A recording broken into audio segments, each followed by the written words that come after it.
Laurian? Pues se ve muy preocupante. En todo el mundo preocupa mucho la propagación de estas variantes nuevas del virus.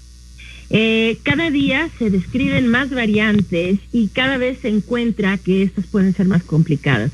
Una de las posibles complicaciones es finalmente que puedan evadir la inmunidad tanto natural como, más preocupantemente todavía, que pudieran evadir la inmunidad que confieren las vacunas que ahorita tenemos disponibles. Es una situación muy preocupante.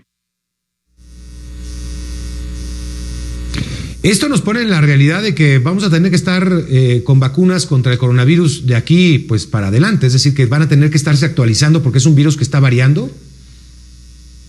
Esa podría ser una posibilidad, sí, sin duda. En este momento tenemos las variantes que más se han estudiado en este momento son la variante que proviene de Reino Unido, la de Sudáfrica y otra variante de Brasil. Las tres ya han sido detectadas en México. Lo que no sabemos en México es exactamente qué tanto se han estado propagando, porque México no tiene un programa formal de tamizaje o vigilancia de la propagación de estas cepas, es decir, de la aparición de mutaciones. Entonces, sabemos del aislamiento de tal o cual variación aquí y allá, pero son hallazgos aislados.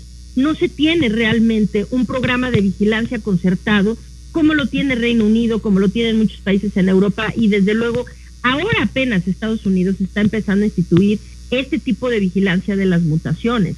Desde luego, una de las preocupaciones es que algunas de las vacunas, y ya tenemos el indicio, en Sudáfrica han dejado de colocar la vacuna de AstraZeneca porque la cepa que ahí ahora predomina del virus, que es esta variante sudafricana, se ha vuelto predominante y evade a la inmunidad que confiere la vacuna de AstraZeneca. Entonces, pues ya hay esos indicios y sí, es una situación que se puede volver realmente terrible en los próximos meses.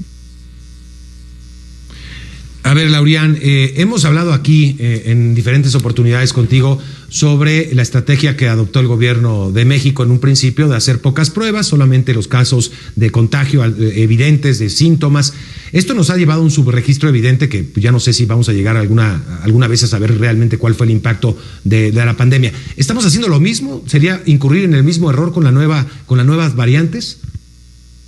Pues estamos incurriendo en el mismo error, pero ahora es todavía más grave.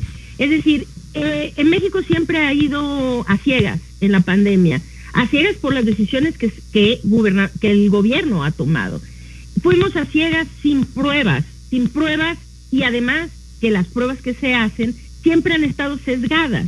Es decir, a saber del auditorio, México es posiblemente el único país en el mundo en donde toda su base de datos oficial de casos COVID no incluye un solo caso asintomático. Es decir, la base de datos oficial de la Secretaría de Salud sobre casos COVID, todos los casos son casos que presentan una fecha de inicio de síntomas.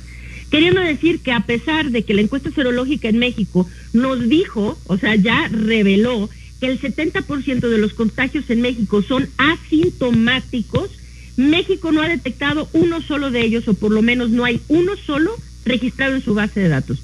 Entonces, vamos a ciegas en términos de cuántos contagios hay y en realidad cuál es la propagación que existe de la enfermedad en las comunidades. Ahora se repite el error, vamos a ciegas ahora con las variantes y con esa estrategia de vacunación que parece más una improvisación del día a día que realmente un plan o una estrategia seria.